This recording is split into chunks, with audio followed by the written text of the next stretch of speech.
Дорогие пассажиры, в наступающем 2018 году мы всем вам желаем крепкого здоровья, новых счастий, новых успехов. Аспандарыңыз ашық болсын әрқашан, мол бақыт тілеймін. Чтобы каждый день был с успехом. С Новым годом вас! Dear passengers, Happy New Year! We wish all your dreams come true.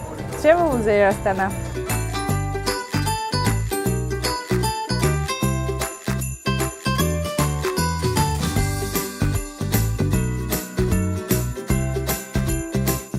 Ну и всем, конечно, мира над головой, процветания.